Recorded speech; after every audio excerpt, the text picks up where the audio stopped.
नमस्ते। इस एक्सप्लेनर में एक बहुत ही रोमांचक वैज्ञानिक यात्रा पर निकलने का समय आ गया है। हम शुरुआत करेंगे उस महाविस्फोट से जिसने इस पूरे ब्रह्मांड को जन्म दिया। फिर धरती पर पनपे सूक्ष्म जीवन की कहानी को समझेंगे और अंत में आधुनिक अंतरिक्ष यात्राओं तक की छलांग लगाएंगे।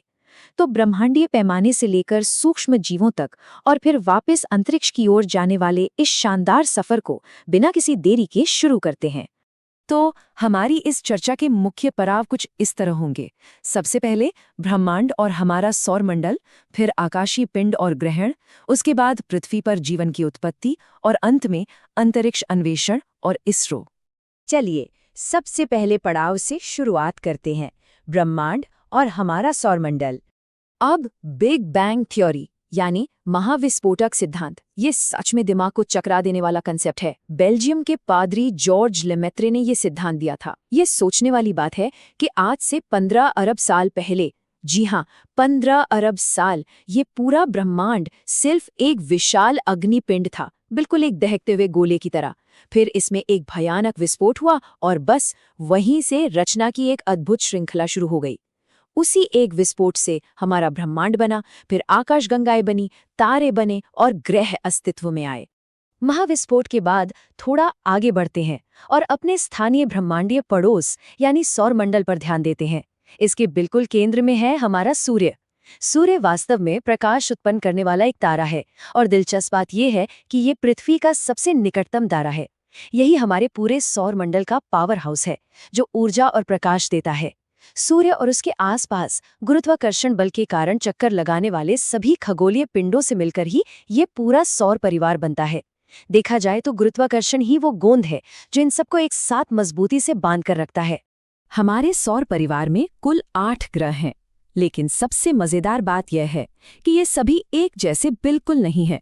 बुध, शुक्र, पृथ्वी और मंगल ये आंतरिक ग्रह हैं जिन्हें चट्टानी या पार्थिव ग्रह भी कहा जाता है।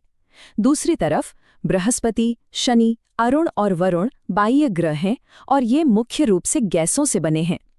हमारी पृथ्वी का एक चट्टानी ग्रह के रूप में ठीक इस जगह पर मौजूद होना बहुत ही खास है, क्योंकि आगे चलकर जीवन पनपने की कहानी के लिए ये सबसे अहम कड़ी साबित होती है।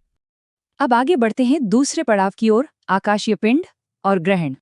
हमारे अंतरिक्ष में विविधता की कोई कमी नहीं है। तारों को ही ले लीजिए, ये गर्म गैसों की विशाल गेंदें हैं जो हाइड्रोजन को हीलियम में बदलकर अपना प्रकाश खुद बनाती हैं। फिर आते हैं उपग्रह जो ग्रहों का चक्कर लगाते हैं। ये प्राकृतिक भी हो सकते हैं जैसे चंद्रमा या फिर इंसानों द्वारा बनाए गए कृत्रिम उपग्रह। इसके अलावा पुच्छल तारे यानी धूमकेतु भी हैं जो धूल, बर्फ और गैस से बने होते हैं और इनकी पूंछ हमेशा सूर्य की विपरीत दिशा में होती है। साथ ही मंगल और बृहस्पति के बीच पाई जाने वाली अनियमित आकार की चट्टानें क्षुद्र ग्रह कहलाती हैं। और हाँ, उल्कापिंड, ये वो पत्थर के पिंड है जो गुरुत्वाकर्षण के कारण कभी-कभी पृथ्वी के वायुमंडल में प्रवेश कर जाते हैं। सच में हर एक पिंड की अपनी एक खास भूमिका है। अब इन आकाशीय पिंडों की गति से कुछ बहुत ही अद्भुत खगोलीय घटनाएं होती हैं, लेकिन उन्हें समझने से पहले हमें एक बहुत ही बुनियादी सिद्धांत समझना होगा, और वो है छाया।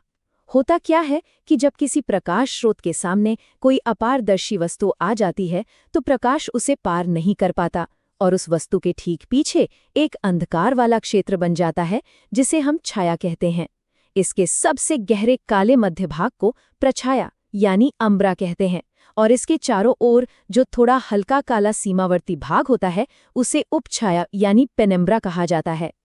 अब इसी साधारण सी छाया के सिद्धांत को जरा विशाल ब्रह्मांडीय पैमाने पर रखकर देखते हैं। साल में 4 से 7 बार ऐसा मौका आता है जब सूर्य, पृथ्वी और चंद्रमा एक अद्भुत सीध में आ जाते हैं।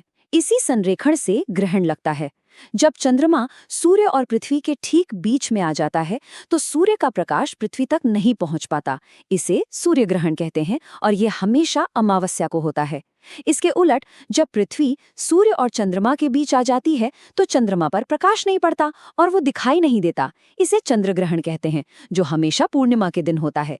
तो मूल रूप से ये ब्रह्मांडीय स्तर पर छाया का ही एक शानदार खेल है। और अब हम पहुंच गए हैं तीसरे भाग पर, पृथ्वी पर जीवन की उत्पत्ति। अंतरिक्ष की विशालता से निकलकर अब सीधा अपनी चट्टानी पृथ्वी पर वापस आते हैं।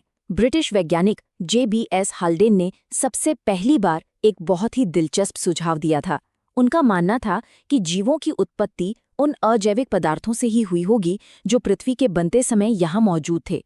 महान वैज्ञानिक चार्ल्स डार्विन का भी यही विचार था। उनका मानना था कि जीवन की शुरुआत वास्तव में रासायनिक अभिक्रियाओं और भौतिक प्रक्रियाओं के आपसी मेलजोल का ही नतीजा है। मतलब जीवनहीन चट्टानों से लेकर आज के इस जीवित संसार तक का पूरा सफर रसायनों के एक अद्भुत मिश्रण से शुरू हुआ था।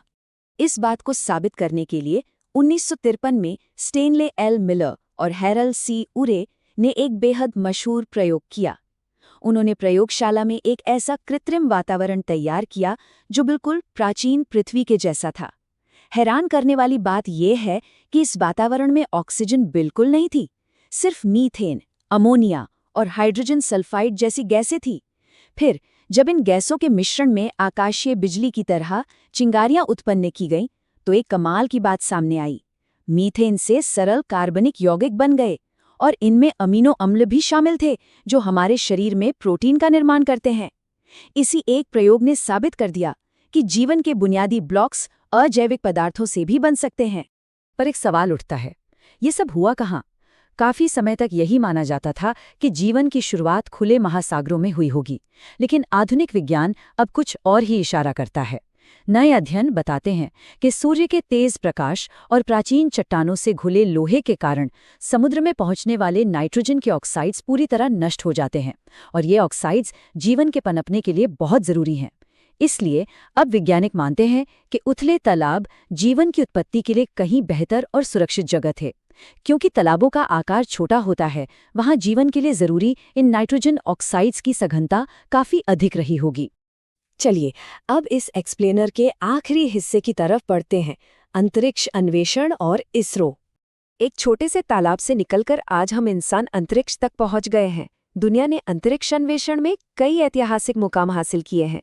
1969 को ही ले लीजिए, जब नील आर्मस्ट्रॉन्ग ने चंद्रमा पर कदम रखकर एक बहुत बड़ी छलांग लगाई थी।